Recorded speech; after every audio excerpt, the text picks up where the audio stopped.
You think you know Henry VIII, but nothing in history class could prepare you for this. Imagine a king so obsessed with food that he ate enough to feed a small village, yet couldn't even walk because his legs were rotting before your eyes. Picture a ruler so paranoid that he had spies watching his spies. And even his own children weren't safe. And just when you think it's over, his coffin exploded after death, scattering his remains across the road like a gruesome scene from a horror movie. Stick around, because in the next, you're about to witness the shocking, grotesque, and utterly bizarre obsessions of one of history's most infamous monarchs, the real Henry VIII. Henry VIII, the towering Tudor king, is often remembered in portraits as a colossal figure. Wide shoulders, gold chains glinting, the very image of power and command. But behind the silken velvet lay a body slowly betraying its master. By the later years of his reign, Henry had ballooned to a staggering weight. Historians estimate well over 400 pounds. He no longer strode through corridors. He lumbered. Chairs had to be specially reinforced. Courtiers whispered, eyes darting, afraid to meet the gaze of a man who once commanded armies, but now struggled with each breath. Yet the grotesque spectacle was more than mere obesity. Henry's body was a map of injury and infection. Jousting falls, hunting accidents, and countless blunders on horseback left him riddled with scars. His legs, particularly, were a nightmare. Chronic ulcers that festered for years, resisting even the most skilled surgeons of the age. Some say the stench of gangrene lingered around him, a silent reminder of mortality. A king haunted by his own flesh. There was also the psychological toll. Imagine ruling a nation with absolute authority, while your own body wages war against you. A festering leg wound, a body too heavy to move with ease, and a king's mind slowly tipping into obsession and paranoia. Every meal, every step, every glance in the mirror became a reminder. The flesh is fragile, even when crowned. Yet, in the middle of this decay, Henry retained the peculiar dignity of a monarch who refused to appear weak. He demanded the court continue as though nothing had changed. The contrast was chilling, a body failing, a mind still plotting dynasties, marriages and wars. And, within that monstrous form, seeds of obsession were quietly germinating, leading him to habits so bizarre that even the most loyal courtiers could barely comprehend them. Long before Henry VIII became the portly, paranoid monarch of legend, he was a young man of striking vigor, an athlete, a dancer, a jouster whose every move commanded attention. But fate, or perhaps a cruel twist of chance, intervened during a jousting tournament in 1536. A lance struck Henry's helmet, smashing it and sending him crashing violently to the ground. Court accounts describe a king briefly unconscious, but the consequences would linger far beyond that afternoon. Modern historians speculate that this was more than a bruising. It was a traumatic brain injury, possibly affecting the frontal lobe. For a man whose power was absolute, the injury's invisible effects would be catastrophic. Friends and ambassadors soon noticed subtle, then unmistakable changes. The charm that had won hearts and allies gave way to a volatile temper. Decisions became erratic. Old hobbies, music, sports, courtly games lost their appeal, replaced by darker obsessions, control, fear, and an increasing fascination with his own mortality. Imagine a ruler with the authority to move nations, yet trapped in a mind flickering unpredictably, sometimes calculating, sometimes reckless. Servants learned to tread lightly, spill a goblet of wine, and a look, sharp, dangerous, could chill the room. Miss a subtle cue, and the punishment could range from a sharp rebuke to a courtly scandal. Even those closest to him, including his wives, were at the mercy of a king whose personality had shifted as violently as his helmeted head had. And yet, the transformation was subtle in its horror. It wasn't just rage, it was obsession, paranoia, and compulsive attention to detail. Letters from ambassadors reveal a man capable of sudden, inexplicable cruelty. One moment gracious, the next terrifying. Henry's body may have begun failing, but his mind, fractured by trauma, found new ways to assert dominance. Through fear, ritual, and the meticulous control of those around him. As grotesque as his physical decline was, the hidden horror lay in the psychology behind it. A king whose mind was slowly mutating, whose obsessions were becoming as monumental as the crown on his head. And as his mental landscape darkened, it inevitably shaped one of the king's most visible and bizarre habits: his relationship with food. The appetite of a ruler now became a ritual of obsession, foreshadowing scenes of grotesque feasts and midnight indulgences that would shock even his own courtiers. Henry VIII's appetite was nothing short of legendary, so excessive that it could inspire awe, fear, or disgust in anyone who witnessed it. Imagine a king seated at a table that groaned beneath the weight of roasted swans, entire deer, pies large enough to feed a small village, and goblets brimming with wine. Meals were not simply for nourishment. They were spectacles of power, performances in which Henry himself was the main act. But it wasn't just the quantity of food that fascinated or horrified those around him. It was the ritualized precision with which he approached each bite. Some sources claim he insisted on tasting every dish personally, sniffing, touching, and sometimes rejecting the same morsel repeatedly before approval. The smallest imperfection, a burnt edge on a pie, a hint of undercooked meat, could spark his ire. Courtiers watched, hearts in throats, as the king's mood could swing from jovial to furious in a heartbeat. And yet, the grotesque detail doesn't end there. Henry reportedly indulged in midnight feasts, sneaking from bed to banquet halls, sampling delicacies by candlelight while the castle slept. Servants whisper that he would occasionally consume the same dish multiple times, demanding perfection as though each bite might somehow restore a lost vitality, or grant dominion over his increasingly uncontrollable body. The king's strange eating habits were also tinged with paranoia. Some foods were considered unlucky, others suspiciously prepared, prompting rituals that seemed almost obsessive-compulsive. Meat had to be carved in a certain order, wine poured just so. Each act of consumption became a blend of indulgence and micro-control, an echo of a mind shaped by injury, power, and fear. And yet, there was a darkly humorous side. Tales persist of courtiers hiding certain foods to prevent overindulgence, or of cooks trembling as they prepared massive feasts, knowing the king might demand they be consumed entirely, sometimes by himself, sometimes in bizarrely ritualized repetition. In Henry VIII's court, eating was power, obsession, and theater, all rolled into one. But these eccentric habits were only the surface. Beneath the banquet tables and overflowing platters lay a deeper, more paranoid behavior. A fixation that would dominate not just meals, but every aspect of the king's life. Soon, food became not just a necessity, but a stage for rituals and obsessive precautions that shielded him from imagined poisons and threats. Henry VIII's relationship with food had grown from indulgence to something far stranger: ritualized paranoia. By the later years of his reign, it wasn't enough to simply eat. Every bite had to be inspected, tested, and performed in a precise manner that would make even the most meticulous chef break into a sweat.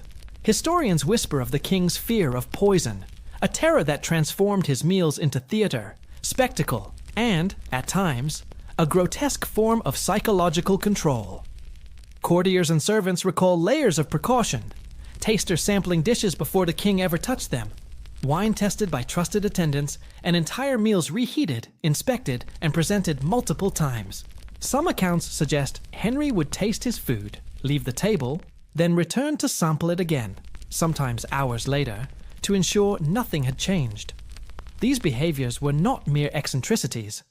They were the hallmarks of a mind increasingly dominated by obsession, trauma, and fear. Even utensils and plates were part of the ritual.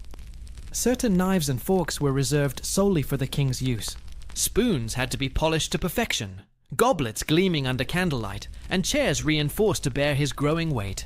Meals became more than sustenance. They were ceremonies of survival, each morsel a test against imagined threats lurking in the shadows of the Tudor court. And yet, there was a darkly humorous side. Stories persist of servants anxiously holding trays for hours, while the king hovered over his food, rearranging, smelling, tasting, and occasionally discarding entire dishes for reasons no one could articulate. What began as appetite had turned into a ritual of paranoia, a dance between fear, indulgence, and the overwhelming need for control. This obsession with food mirrored a larger truth about Henry VIII. Power, trauma, and paranoia were inseparable in his life. His growing body demanded ritual. His injured mind sought reassurance. His kingdom reflected his inner fears. By the end of his days, every meal, every bite of meat or sip of wine became an extension of a monarch's fragile psyche. And as grotesque and unsettling as these rituals were, they were only a prelude. The obsessions of his body foreshadowed the darker obsessions of his mind and relationships. Obsessions that would terrorize his wives, children, and court alike. Anne Boleyn's story is often told as a great romance-turned-tragedy. She, the witty and alluring lady-in-waiting who captured Henry VIII. As heart so completely that he defied church and pope to make her queen. But beneath the gilded surface of this union lay a darker truth. Anne's marriage to Henry was less a love story than a prolonged psychological ordeal, a descent into suspicion, betrayal, and finally, death.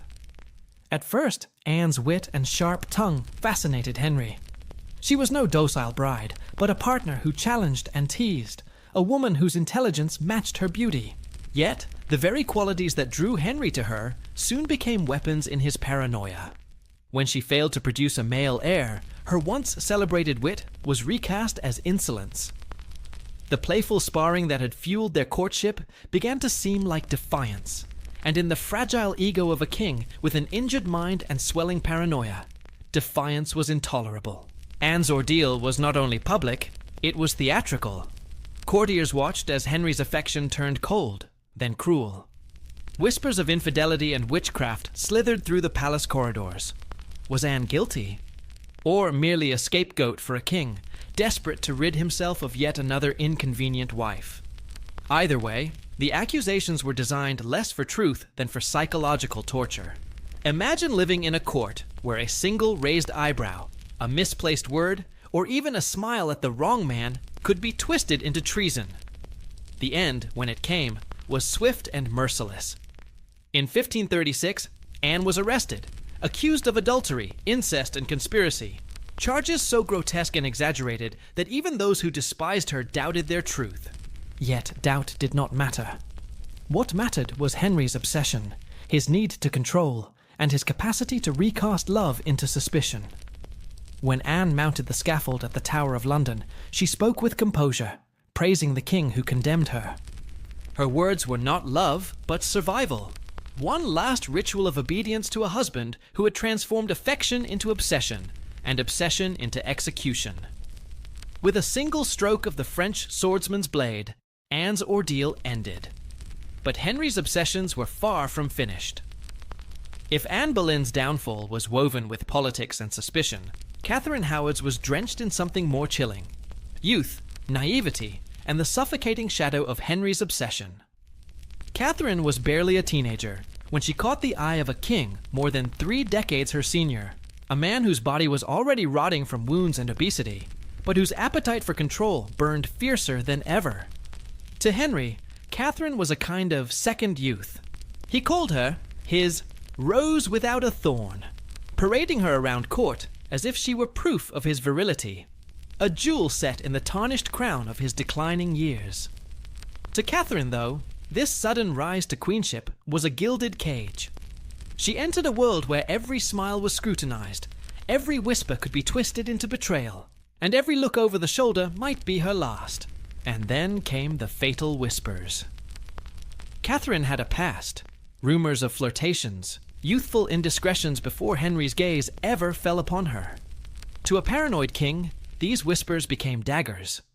Soon, accusations of adultery surfaced, this time with shocking detail. Clandestine meetings, secret letters, reckless affection with men of the court. Whether exaggerated or true, hardly mattered. In Henry's mind, betrayal had already been carved into stone.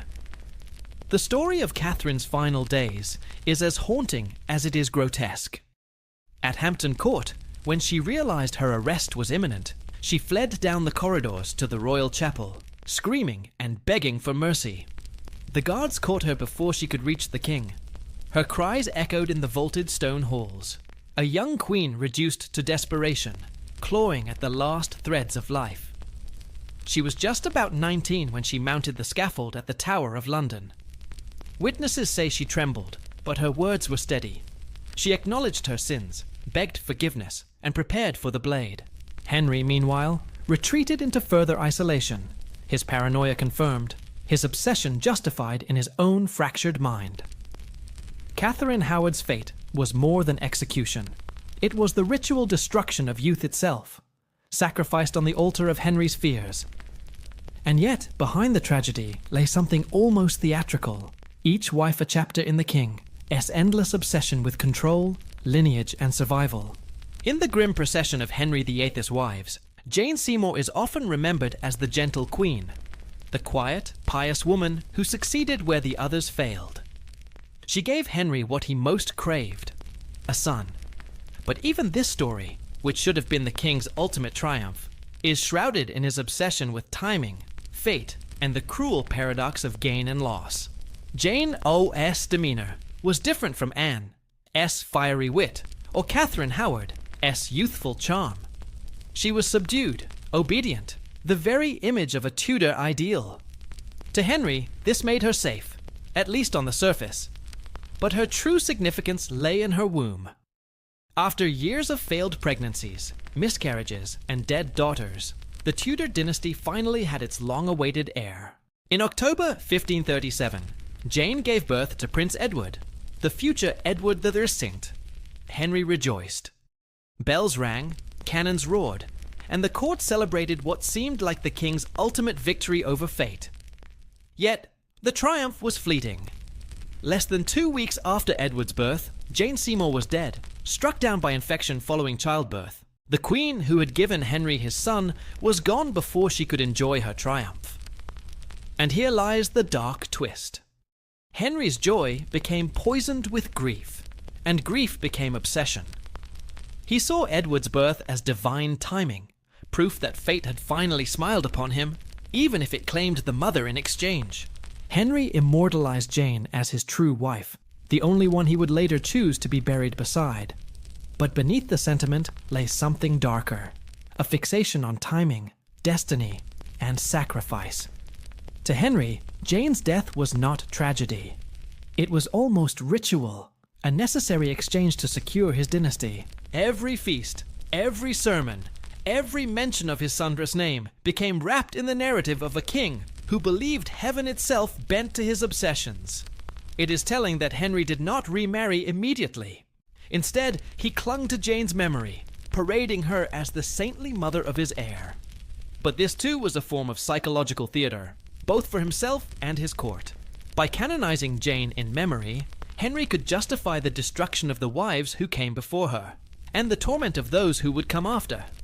Jane Seymour, his quiet life and tragic death remind us that Henry's greatest obsession was not love nor lust, but timing itself. The belief that fate, manipulated through power and sacrifice, could secure his place in history.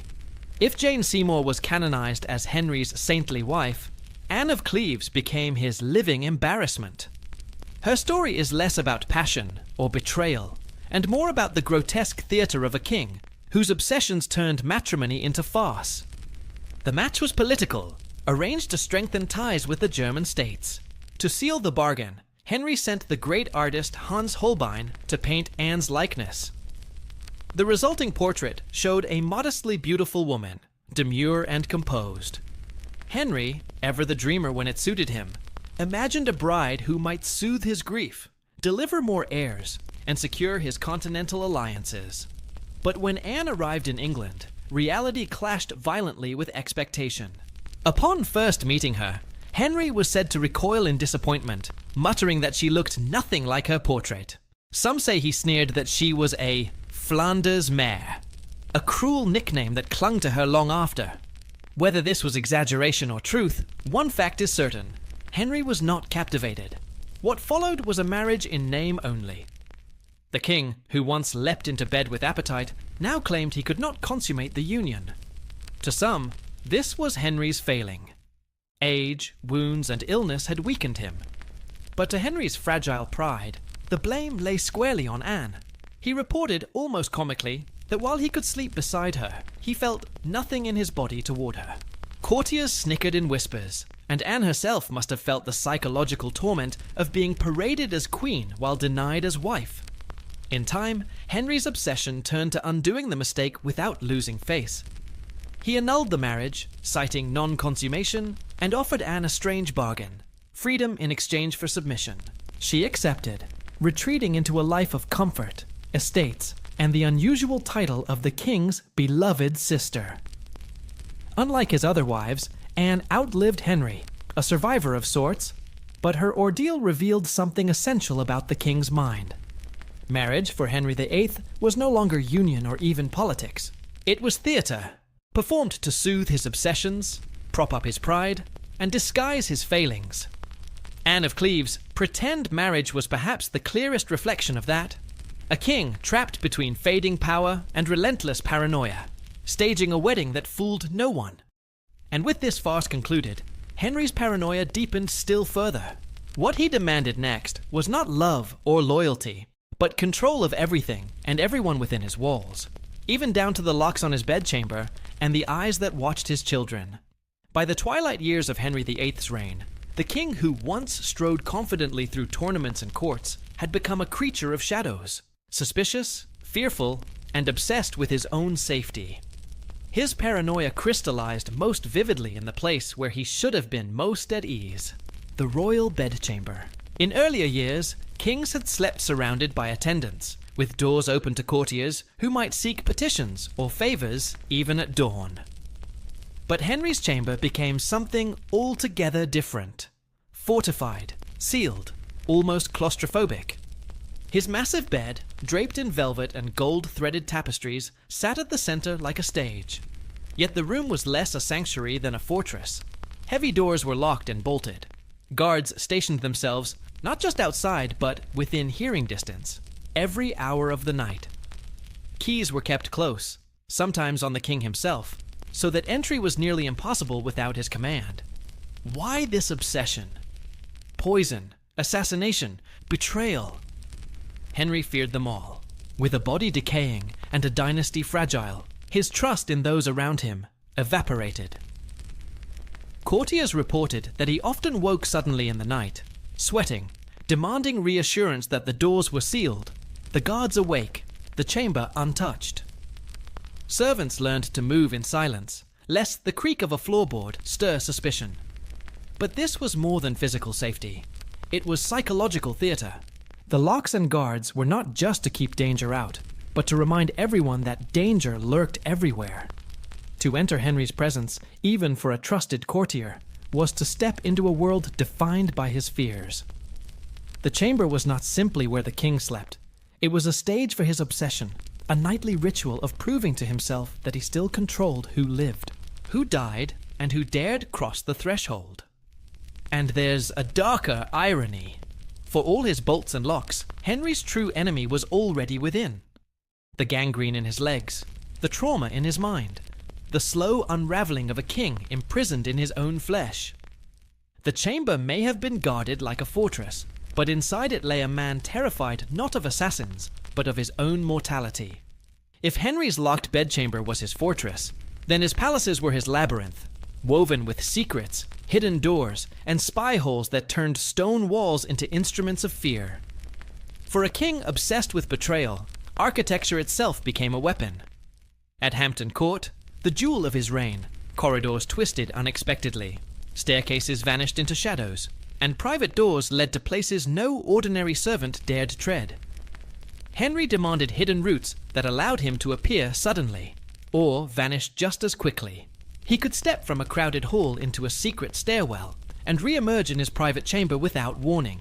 To his courtiers, it was unnerving. To Henry, it was power. But the most unsettling detail lies not in the passages themselves, but in the eyes that peered through them. The king's paranoia bled into surveillance. Peepholes were carved into chamber walls, so attendants, or Henry himself, could watch unseen. Imagine it: a banquet where laughter fills the hall. Yet somewhere in the paneling, an unseen gaze studies every gesture, every whisper, every slip of the tongue. Some historians argue that these passages were simply for convenience, practical routes for servants to deliver food or attend to the king discreetly. But when set against Henry's unraveling mind, they take on a more sinister meaning. To a ruler who trusted no one, hidden movement and silent watching were not conveniences, they were necessities. This secret architecture had a chilling effect. Courtiers never knew when they were observed, never knew which wall concealed an ear or which panel masked a royal spy. The court itself became an elaborate stage, where every smile, every word, every bow might be judged by unseen eyes. And here's the grotesque irony. The king, too, became a prisoner of these same corridors. His body, swollen and wounded, struggled with stairs, and the very passages that symbolized his dominance mocked his failing strength. Henry built a palace of control, only to find himself stalked by the echo of his own footsteps, trapped in the very web he had spun. Henry VIII was not just paranoid about assassins and courtiers. His suspicion reached even into the nurseries of his own children. To the outside world, they were heirs to a glorious dynasty. To Henry, they were pawns in a game where loyalty could never be trusted, not even when it came in the form of blood. Princess Mary, his daughter with Catherine of Aragon, bore the brunt of this. Declared illegitimate after her mother's downfall, she was forced to sign humiliating documents acknowledging her own bastardy and her father's supremacy over the church. Even after she submitted, Henry never quite trusted her. Spies were planted among her attendants, reporting on her moods, her prayers, even her private words. Imagine being a teenage girl, your every glance or sigh potentially written down and delivered straight to the king who was also your father. Elizabeth, too, would grow up in this climate of suspicion. The daughter of Anne Boleyn, the wife Henry had executed, she was treated as both a future hope and a reminder of betrayal. Courtiers assigned to her were often instructed less as caretakers and more as informants, keeping the king aware of what the young princess said and with whom she spoke. Childhood innocence became impossible under such scrutiny. And then there was Edward, Henry's long-desired son, frail and sickly from the beginning. Here, Henry's paranoia took a different shape. Guards, physicians, and attendants were carefully monitored, for the boy was not merely a child. He was the fragile thread holding together Henry's legacy. Every cough, every pale day, every moment of weakness was recorded and reported. The boy was both treasured and smothered by a father's obsession with control. The king, who demanded absolute obedience from his court, demanded the same from his children, before they were even old enough to understand it. They lived under the knowledge that their lives were watched, their words noted, their freedom non-existent. Childhood, for the Tudors, was not games in a garden. It was surveillance in miniature, and perhaps the darkest irony. The paranoia Henry instilled in his children would linger long after his death. Mary's suspicion, Elizabeth's caution, Edward's guarded rule. These were not accidents. They were the inheritance of a father who trusted no one, not even those who shared his blood. To live at Henry VIII's court was to live inside a performance, one scripted by paranoia and directed by fear. Courtiers who once jockeyed for favor with charm and wit now learned that every gesture, every misplaced word could be deadly. The palace was no longer a center of culture and merriment. It was a stage where the stakes were survival. Consider the rhythm of daily life. A misplaced joke at dinner might be interpreted as treason. A poorly timed absence from chapel could mark you as disloyal. Even silence could be dangerous, for silence might be read as secret plotting. And because Henry's moods shifted violently, sometimes by the hour, no one could ever predict what version of the king they might encounter. Was he jovial, feasting and laughing, or suspicious, wounded, and ready to see betrayal in a glance? The air was thick with suspicion. Spies blended seamlessly into the velvet and gold of the court, reporting every scrap of gossip. A courtier might share a private thought with a friend, only to discover it had traveled straight to the king's ear. And in Henry's court, once suspicion took root, it rarely ended with forgiveness. The punishments for disloyalty, or simply imagined disloyalty, were deliberately theatrical.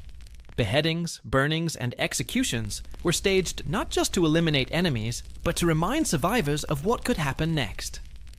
The Tower of London loomed over all, a reminder that favor was temporary and freedom conditional. It wasn't just the great nobles who lived in fear. Even servants and pages knew that a wrong word could lead to their dismissal, or worse. The court became a culture of self-censorship, where people smiled too wide, bowed too low, and spoke in riddles to avoid offense. To exist in Henry's court was to live with a knot in your stomach, a mask on your face, and a whisper in your ear that tomorrow might be your last day. And perhaps the most twisted part of all, Henry thrived on this atmosphere. His paranoia didn't weaken his grip on the court. It strengthened it. For when everyone is afraid, everyone obeys. The king, who once split a church and commanded armies, ended his life as a swollen shadow of himself. By January of 1547, Henry VIII was barely recognizable as the gallant monarch of his youth. His body had become its own prison, grotesque, decaying, and unrelenting in its cruelty. The ulcers on his legs, the same wounds that had tormented him for years, now festered openly, oozing pus, and stinking so terribly that courtiers complained the smell reached them across the chamber. Attendants stuffed the sores with linen soaked in wine, herbs, and even gunpowder. Yes, gunpowder, to burn away the infection. Nothing worked. He had to be hoisted into bed with ropes, lifted onto his horse with machines, carried about like a bloated relic of the past. Cutaway visual, anatomical sketches of leg ulcers, contrasted with paintings of Henry in regal armor, creating a haunting juxtaposition. Food, once his great obsession, now mocked him. He still demanded vast banquets, tables groaning under the weight of roasted swans, venison pies, and sugared fruits, but he could barely swallow. Gout, dropsy, and what may have been end-stage diabetes left him swollen, breathless, and half-conscious. Imagine the cruelty of sitting before feasts designed for a conqueror, while your own body betrayed you with every bite. Even his once mighty voice, the booming roar of a king who commanded silence with a single word, now came out as wheezes and groans. Those who visited him in these last days described a monarch drifting between fury and despair, sometimes lashing out at attendants, sometimes falling into near delirium. He raged against death, but could not rise from his sheets. And yet, despite the obvious signs of decay, Henry clung to life with a terrifying stubbornness. He avoided speaking of death, avoided confession, avoided even acknowledging that his reign was ending. Courtiers tiptoed around the truth, for it was treason to suggest that the king was dying. So they smiled, bowed, and reassured him, even as his body screamed otherwise. In those last weeks, the king's obsessions, his food, his wounds, his fear of betrayal, converged into one grotesque tableau. A man who had devoured kingdoms and wives alike was left devoured by his own flesh. Henry VIII finally succumbed to death in the early hours of January 28, 1547. His colossal body, bloated, ulcerated, and heavy with decay, was sealed into a great coffin, lined with lead, and prepared for its stately journey. The monarch who had terrified and reshaped England was supposed to pass into eternity with solemn dignity. But Henry's body had other plans. As the funeral cortege traveled toward Windsor, whispers began spreading among attendants. The coffin was leaking. A foul liquid seeped from the seams, dripping onto the ground like some grotesque trail. The courtiers knew what it meant. The king's body was decomposing faster than the coffin could contain it. Cutaway visual. Candle-lit close-up of blackened wood splitting, grotesque liquid staining the floor.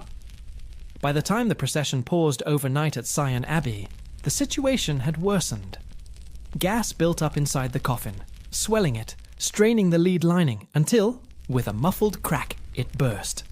The royal corpse, the once mighty king, was said to have exploded. Dark fluids seeped onto the church floor, soaking into the stone. Legend has it that dogs, drawn by the smell, licked at the remains. For Henry's enemies, this was poetic justice. Centuries earlier, the preacher John Foxe had written of a biblical curse. that dogs would lap the blood of wicked kings. And here, in this grotesque accident, Henry's life seemed to end not in grandeur, but in prophecy fulfilled. The story spread quickly, whispered with a mixture of horror and grim satisfaction. Of course, historians debate whether the coffin truly exploded, or if it merely cracked under pressure. But what matters more is how people remembered it. Not a noble passing, but a monstrous one. A king so bloated with power and flesh that even in death he could not be contained. Imagine the scene. A church filled with shadows, a coffin hissing and cracking, attendants pale with fear, and the ghastly realization that their sovereign's body was rebelling against the dignity of ceremony. For a man obsessed with control, this was the ultimate humiliation, his body exposed in the most undignified way possible. Henry VIII's death did not bring peace. If anything, it ignited a darker kind of immortality, a reign that lingered not just in history books, but in whispers, rumors, and ghost stories. The grotesque state of his body after death became legend, and from that legend, stories of his restless spirit took root. Courts across England murmured that Henry's ghost haunted the corridors of Hampton Court and Windsor Castle. Some claimed to hear the echo of his booming voice in empty halls, or the sudden creak of doors opening when no one was near. Children reported seeing a shadowy figure at the top of staircases, a man larger than any mortal, with eyes that glowed like fire. To the superstitious, it seemed as if the obsessions that had consumed him in life, control, fear, paranoia, had persisted in death, turning Henry into a spectral king of dread. And the rumors did not stop at ghost sightings. Writers, both contemporaneous and later, painted Henry as a cautionary figure, a monarch consumed by vanity and fear, whose body and mind betrayed him in the most grotesque ways. Tales of his enormous feasts, tortured wives, and obsessive surveillance became moral parables, whispered to children and scholars alike. Even centuries later, Henry's name is often invoked in discussions of the dark side of power, obsession, and unchecked authority. Yet there is also an ironic humor in the aftermath. For all the power he wielded, the man who reshaped a church, executed queens, and terrified a nation could not command the natural decay of flesh, the rebellion of a coffin, or the stories that would mock him long after death. His legacy became a mixture of awe, horror, and dark comedy, a king larger than life, whose obsessions turned him into legend. Henry's heirs inherited more than a throne. They inherited fear, suspicion, and the psychological scars of a court ruled by paranoia.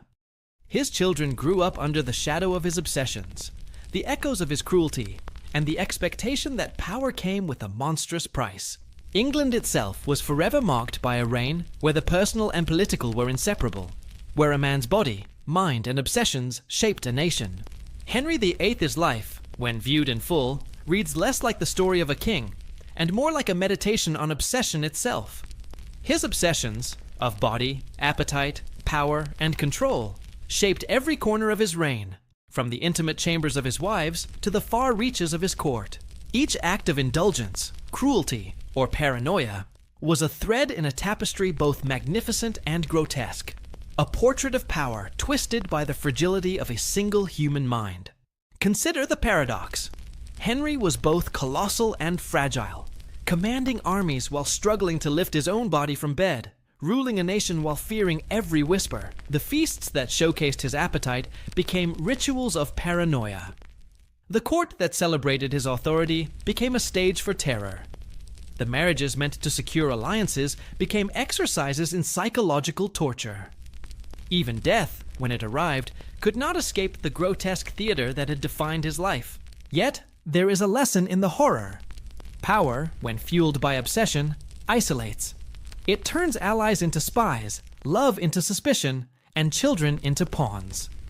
Henry VIII may have altered the course of English history, but he also created a kingdom where fear and vigilance were inseparable from daily life. His story reminds us that no throne, no crown, and no army can protect against the decay of body, mind, or spirit. And still, centuries later, we are drawn to him, not just for the violence and excess, but for the human truths lurking beneath the legend. The swollen king, the paranoid ruler, the obsessive husband, these were not simply tyrants or monsters. They were humans trapped by their own appetites and insecurities, magnified by circumstance and absolute authority. As we look back, Henry VIII. Redo's obsessions leave a lingering shadow, a reminder that the line between greatness and grotesque is thin, and that power without self-restraint can consume everything it touches.